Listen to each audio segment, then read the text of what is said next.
J'aimerais poser une question, j'aurais dit ça tout à l'heure. C'est par rapport au sabbat. Depuis qu'on parle à l'église, on nous dit, si ça coupe, ça que c'est le réseau. Voilà. Depuis qu'on parle à l'église, on nous avait dit dimanche, c'est le jour du sabbat. Mais là, quand je vous écoute, j'ai l'impression que le sabbat, c'est tous les jours. La venue du Saint-Esprit, papa, nous sommes maintenant le corps du... Et par rapport à ça, que le sabbat est tous les jours, je comprends. Je suis un peu perdu, je comprends plus. Si vous pouvez m'expliquer. D'accord. Gloire à Dieu. La semaine dernière, on a partagé sur le sabbat. Il y a beaucoup d'enseignements sur le sabbat. Je vais t'envoyer tous les enseignements qu'on a déjà fait sur le sabbat. Tu entends? Et comme ça... Allô? Oui. Oui. J'ai dit, je vais t'envoyer tous les enseignements qu'on a déjà fait, qu'on a déjà partagé sur le sabbat. Et comme ça, tu auras le temps de les écouter de long en large. D'accord. Tu comprends? Mais ce qu'il faut juste savoir, si je peux te faire le résumé, c'est que le sabbat, le Seigneur a fait le sabbat pour préparer l'église à ce qui devait arriver. Est-ce que tu comprends? Parce que quand tu dis dans le livre de Genèse, quand tu dis le livre dans la parole de Dieu dans le livre de Genèse, dans Genèse chapitre 2, on nous dit que Dieu il a fait le ciel, la terre et tout ce qu'elle renferme. Et puis on nous dit que le 7e jour, il s'était reposé de ses œuvres. Tu vois? Donc, c'est dans Genèse chapitre 2, verset 2. Dieu acheva au 7e jour son œuvre qu'il avait faite et il se reposa au 7e jour de toute son œuvre qu'il avait faite. Donc, il s'est reposé le 7e jour. Et ce 7e jour-là, quand tu vas lire, quand tu vois, tu peux te poser la question de savoir, mais comment est-ce que Dieu peut se reposer? Parce que quand on dit que quelqu'un se repose, c'est parce qu'il est fatigué. Mais est-ce que Dieu qui garde Israël, ce Dieu-là qui ne sommeille ni ne dort, est-ce que Dieu peut donc se fatiguer? Bon. Tu vois que, à partir de là, Dieu encore, il ne va pas s'arrêter simplement à ce 7e jour au repos qu'il a eu au 7e jour de la création. Lorsque le peuple d'Israël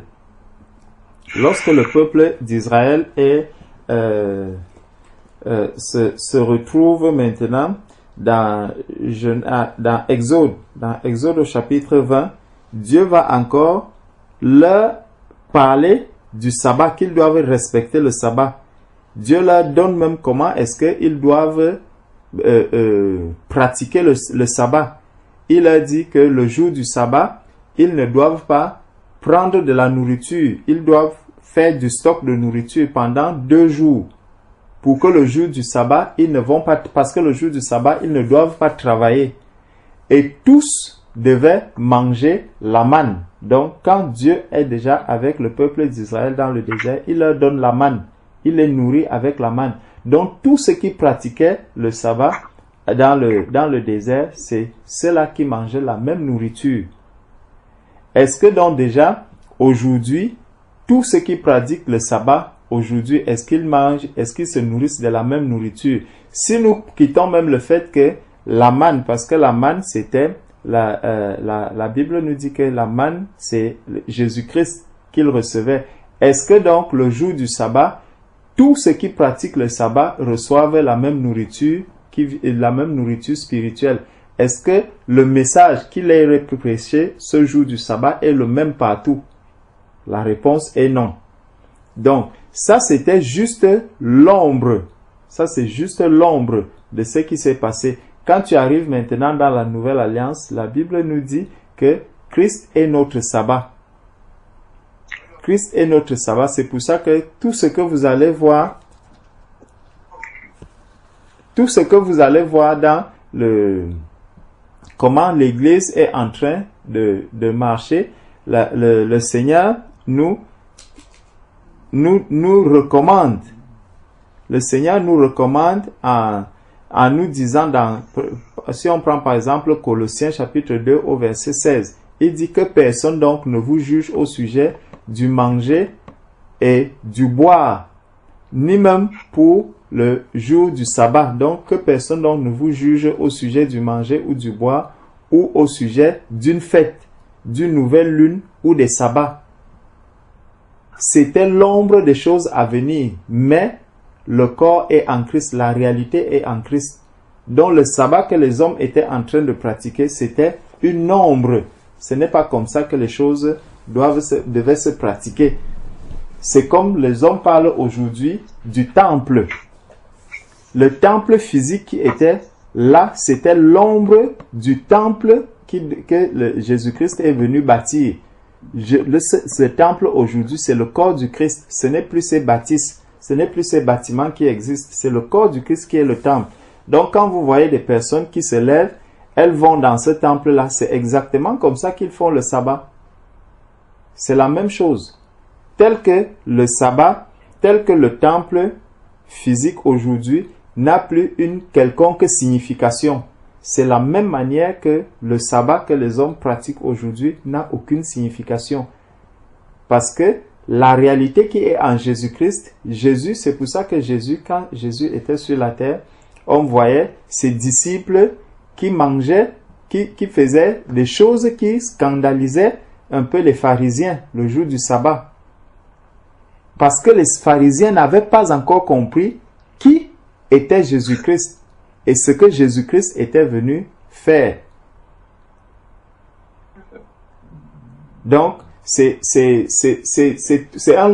des longs enseignements vraiment que je vais te transférer pour que tu écoutes. Prends le temps d'écouter. Si tu as des questions, tu pourras poser des questions par rapport à cela. La semaine dernière, même vendredi dernier, on a partagé encore dessus. C'est la même question qui avait été posée sur le sabbat. Donc, mais sache déjà que tel qu'il pratique le temple, l'église, quand on dit on va à l'église, l'église c'est les saints, c'est le corps du Christ, c'est l'épouse de Jésus-Christ qui est l'église. Ce n'est pas un bâtiment quelconque qui constitue l'église, mais c'est ce que les hommes appellent l'église. C'est la même manière quand on parle du sabbat. Le sabbat, notre sabbat, c'est Jésus-Christ. Matthieu 12, verset 8. Merci frère Jean-Charles. Matthieu 12, verset 8.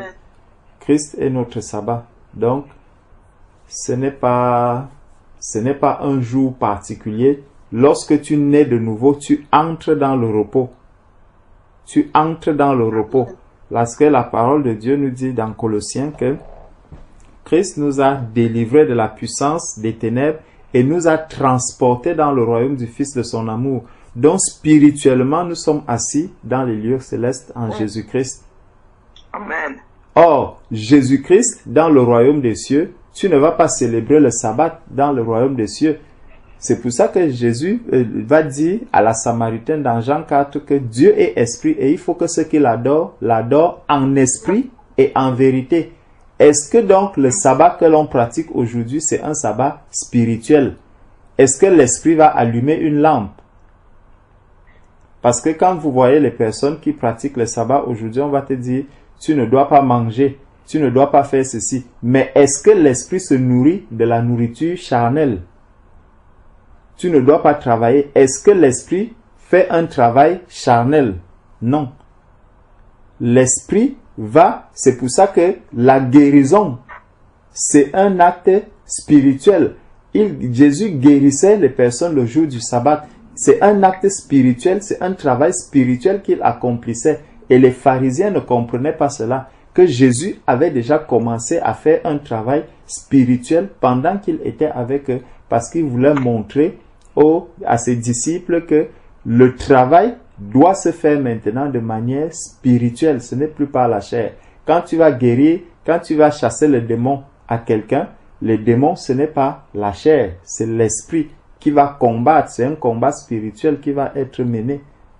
Donc, les disciples doivent chasser les démons le jour du sabbat. Et quand les pharisiens voient tout cela, ils sont scandalisés, ils ne comprennent pas.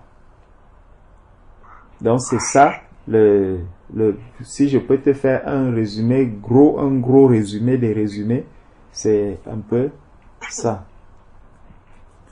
Amen. Amen. Donc je vais t'envoyer les enseignements sur ce qui concerne le sabbat qu'on a déjà eu à partager ensemble. D'accord. Amen. Merci. Amen. Ah. Oui, même sur cette pratique de sabbat-là, parce qu'on dit, voilà, il y a des choses qu'il ne faut pas faire, donc il ne faut pas travailler. Quand la Bible parle, elle dit, ni l'étranger, ni ton fils, ni ta fille, ni ta servante, ni ton bétail, ni l'étranger qui est dans tes portes. Je vois par exemple dans ma famille, voilà, on se dépêchait le vendredi soir. Donc, on finissait de préparer tout ce qu'il y avait à préparer parce qu'on disait qu'il fallait se reposer. Et jusqu'au samedi soir, on ne devait rien faire. Seulement pour aller à l'église, on prenait la voiture, donc on fait travailler la voiture. Même si on prend le taxi, on fait travailler quelqu'un d'autre. Voilà. La nourriture, à un moment, il faut la réchauffer. Alors, Dieu dit, tu n'allumeras pas de feu. Voilà. Je pense que c'est Dieu qui a la préscience de toutes choses, savait qu'à un moment, de toute façon, c'est impossible, à part d'être dans comme ça se crée actuellement depuis quelque temps en Israël, des villages ultra-religieux où ils essayent vraiment de recréer toutes les conditions pour vivre en autarcie, loin de toute influence du monde. Et Jésus a prié pour que Dieu ne nous enlève pas du monde, mais qu'il nous préserve du monde.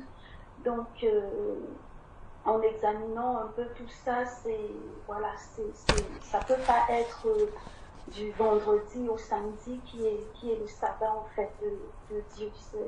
C'est pas possible. En tout cas, voilà. Amen. Amen. Amen. Amen. Gloire à Dieu. Amen. Gloire à Dieu. Amen.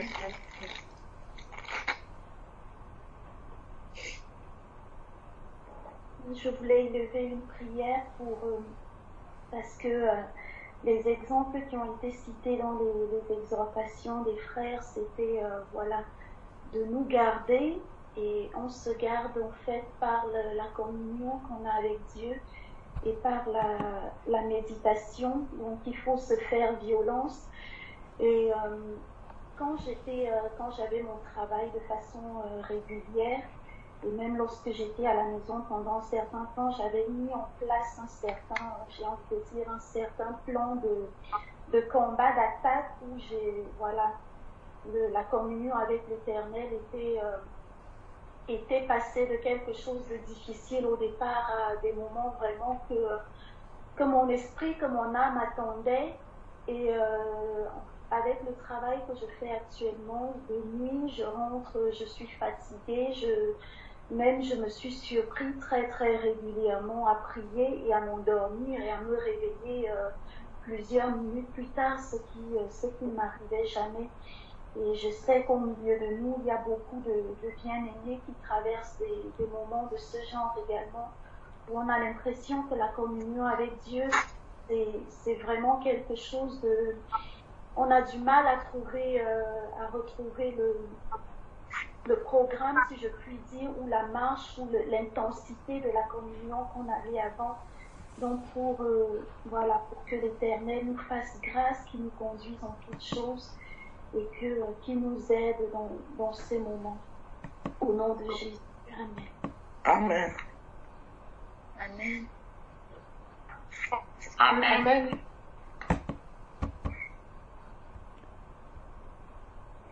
Amen.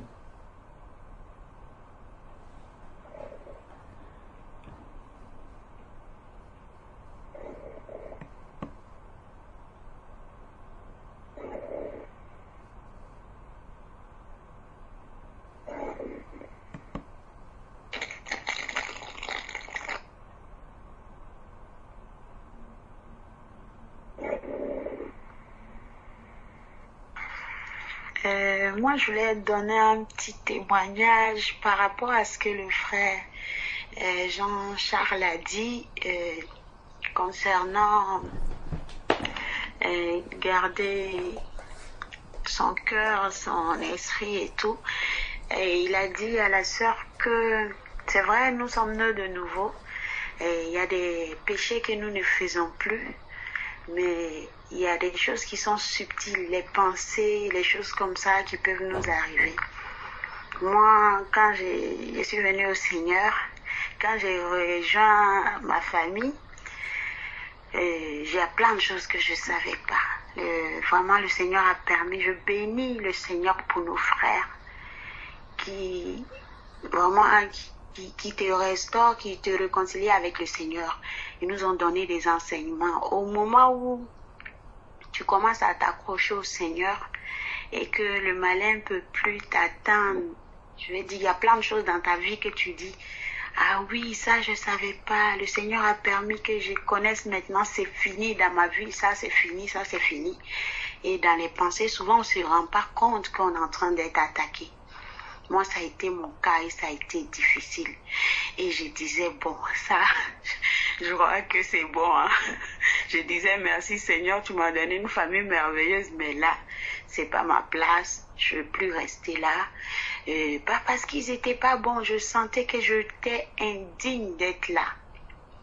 Ah, mes frères et sœurs, quand je vous en parle, c'est facile d'en parler, mais quand ça se passe, quand tu le vis, au fait, c'est ça la parole de Dieu, comme le frère disait, le Seigneur n'utilise pas les mots pour rien. Le malin, il est vraiment malin et puis ses attaques sont subtiles. Et il y a des trucs qui venaient dans ma tête. Toi, le diable parle par toi. Regarde-toi, tu connais quoi toi? Tu connais combien de passages de la Bible toi? Et quand tu parles, bon, plein de choses pour te dénigrer toi-même. Quand tu te regardes, tu te dis, ah, j'ai dit, mais attends, je suis au milieu des saints, quoi. Ils sont tous saints sauf moi. Et là, ça me fait rigoler, mais au moment où je le vivais, je rigolais pas. Dans la rue, je marchais, je pleurais.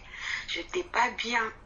Quand je venais à la prière, j'étais comme un enfant qu'on forçait pour aller à l'école. Je tombais malade sur la route pour aller, avant d'aller à la prière, je n'étais pas bien. Je pouvais en parler à personne. Je disais à personne, aux frères et sœurs, je ne parlais pas à quelqu'un. Quand on disait, ah, sœur Aïcha, bon, moi je suis quelqu'un, j'ai toujours le sourire en quelque sorte ce qui se passe. Sœur Aïcha, ça va? Oui, ça va, tout va bien. Mais je ne me sentais pas digne d'être là. Et le malin me torturait. Il me torturait. Il me torturait, il me dénigrait. Il me dit, regarde-toi. Mais regarde eux comme ils sont. Toi, quand tu parles, c'est pour dire des bêtises. Toi, quand tu es là, où est ton importance? Tu les apportes quoi? Plein de choses. Mes frères et sœurs, je sais que je ne suis pas la seule qui a dû traverser ce genre de situation. Mais quand ça arrive, le malin t'amène à ne même pas en parler à quelqu'un. J'ai dit, ça se passait dans ma tête, mais ça m'a rendu malade physiquement. J'allais pas bien. Mais je bénis l'Éternel parce qu'il nous émissait de là où il allait nous prendre. Une fois, j'étais allée à la prière. Le frère Georges parlait de Job. J'étais assise, j'étais pas bien, mais j'écoutais la parole. Et cette parole-là m'avait réveillée qui disait, mais il n'y a pas de péché que le Seigneur ne peut pas pardonner. Je ne sais pas, ça a été comme un réveil pour moi. J'ai l'habitude de dire aux sœurs que je parle avec eux pour dire que les enfants qui vont à l'école, la maîtresse les apprend que 1 plus 1, c'est 2. Il y a 30 enfants dans la classe. Peut-être les 29 enfants là vont comprendre ce qui veut dire 1 plus 1 égale à 2. Il y a un qui vont taper. Tous les jours, on lui apprend que 1 plus 1 égale à 2. Tant que l'enfant, ça ne fait pas tic dans sa tête que 1 plus 1 égale à 2, lui-même, ça ne va pas changer. Et le jour, l'enfant va comprendre que, ah, donc 1 plus 1, c'est vraiment 2. Personne ne pourra lui arracher ça. Ça a été mon cas. Et je me suis rappelé, j'ai dit, mais attends, avant je ne connaissais pas le Seigneur, mais je faisais trop de bêtises dans ma vie. Mais il m'a aimé, il est venu me chercher. C'est-à-dire que au moment où je faisais les pires choses de ma vie, Le Seigneur était mort à la croix pour moi. Moi, je ne le connaissais pas. Là, il est venu. Il m'a sorti de là. Il m'a mis au milieu des saints. Mais c'est que j'ai ma place là-bas. Au fait, c'est quand cette femme réveille, c'est comme tu es endormi et tu subis seulement. Tu le dis à personne. Et tu ne te rends même pas compte que tu es en train d'être attaqué. C'est comme ça qu'on s'éloigne des bien-aimés, les petits pensées. Le jour où tu viens au culte, si l'autre t'a pas dit bonjour, ah oui, tu as vu comment ils t'ont regardé? Toi, mais regarde, est-ce que tu vois que c'est ta place d'être au milieu des saints? Le malin t'accuse, il te torture. Mais ce jour-là, j'ai dit que j'ai ma place là. Oui, je ne suis pas la plus sainte. Oui, je ne connais pas toute la Bible. Oui, ma bouche, il y a plein de bêtises qui sortent. Mais le Seigneur m'aime. Il est mort à la croix pour moi. Ma vie lui a coûté un grand prix. J'ai de l'importance à ses yeux. Je tiendrai là. Parce que la parole dit que les plus forts soutiennent les plus faibles. Peut-être je suis la plus faible du groupe, mais ils vont me tirer. Quand ils vont avancer, ils vont me tirer aussi. J'ai dit que je vais rester bien, je bouge pas. Et puis c'est bizarre, quand je me suis réveillée de ce truc-là, j'avais la force et je proclamais. Je dis que je vais rester là. Ma vie a de l'importance aux yeux du Seigneur. Il m'a racheté à un grand prix. Il a changé mon nom. Je ne vais pas bouger de là. Que je sois la plus sainte ou pas la plus sainte. Mes frères et sœurs, ils m'aiment. Je sais que si je tombe, ils vont m'aider à me relever. Mais je vais rester là. Je vais me battre jusqu'à ce que j'attende la trompette sonner. Jusqu'à ce que le Seigneur revienne. Et je suis là. J'ai béni l'Éternel parce que quand j'ai traversé cela, j'ai vu sa main dans ma vie. Je vis comment le Seigneur m'aimait, comment mes frères, je sais, m'aimaient, comment ils me soutenaient. D'un claquement de doigts, tout avait changé. C'est-à-dire toutes les pensées qui me torturaient, qui disaient que je n'avais pas le droit d'être là. Parce que je n'étais pas sage comme les autres. Parce que je n'étais pas tel. Que le malin me torturait avec ça. Eh bien, c'était faux. Je me suis rendu compte à quel point mes frères et sœurs, ils m'aimaient. Comment il priait pour moi, comment il me soutenait. J'ai béni l'Éternel. Mais il faut vivre ce moment-là. Il faut vaincre ce moment-là tout seul. Personne n'allait pouvoir venir m'aider. Même si quelqu'un m'avait dit, Sœur Aïcha, on t'aime. Sœur Aïcha, on est avec toi. Sœur Aïcha, que tu sois fortifiée et tout. Non. Il a fallu que ça fasse tic dans ma tête. Que je me rende compte que je mérite d'être. Je ne mérite pas d'être là parce que ce n'est pas par mérite qu'on est là. Mais c'est parce que le Seigneur m'aime. Il m'a fait grâce que je suis là. Et je resterai là au nom de Jésus-Christ. Et je m'accroche. Si je tombe, j'attrape les pieds. Quand ils vont avancer avec moi. Quand le bus avance, ceux qui sont assis, ceux qui sont arrêtés, ils vont arriver au même moment. Je m'accroche à eux, je lâche rien. C'était pour dire ça. Soyez bénis, mes frères. Amen. Mon dos est là. Mon dos est Amen. Amen.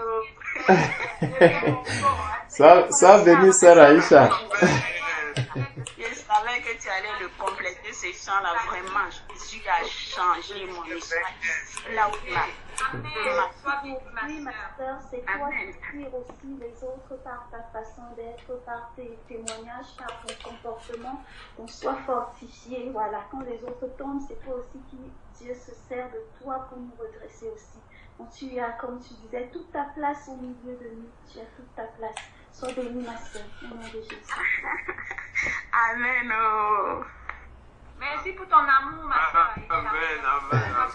Amen. Sois béni. Amen. Amen. Viens monter. Il ne vaincra jamais. On est plus que vainqueurs. Amen.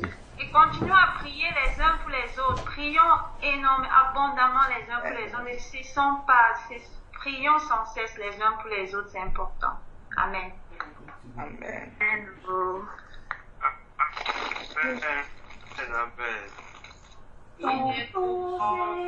Pardon, vas-y, ma sœur. Il ne couronne Jésus la donne aux soldats de la croix. Pour toi, pour moi, pour tous ceux qui combattent à son nom, Jésus donnera les coups. Il est courant, Jésus la donne aux soldats de la croix. Pour toi, Aïcha, pour nous, pour tous ceux qui combattent à son nom, Jésus donnera les coups. Il est courant, Jésus la donne aux soldats de la croix. Pour toi, pour moi, pour tous ceux qui combattent à son nom, Jésus donnera les coups. Pour tous ceux qui combattent à son nom, Jésus donnera les couronnes. Amen.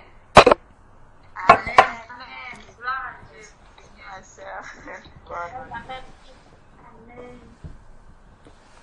Amen.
Oui, maman, vas-y. Je voulais donner un sujet, mais je ne sais pas si il est bon à donner ou pas. Mais, excusez-moi. Et en fait, je voulais demander aux frères, parce que moi, on discute souvent, mon papa discute, on parle souvent avec ma fille Gertrude, sur quelqu'un qui a fait tellement du mal, qui est rentré dans des sectes et qui a tué. Bon, donc, par rapport à sa conversion, s'il veut venir au Seigneur, est-ce qu'il faut-il qu'il donne le nom? Il doit avouer cela devant une assemblée ou devant une église, la vérité que j'ai fait ceci, que j'ai fait cela, ou bien il peut demander pardon à son Dieu directement et le Seigneur va lui pardonner, ou soit il doit venir devant les gens, dire que moi j'ai fait ceci, j'ai tué et j'étais dans une secte comme ça. Donc je voulais quand même que vous pouvez nous éclaircir un peu là-dessus parce que ça me met un peu de confusion dans ma tête. Excusez-moi.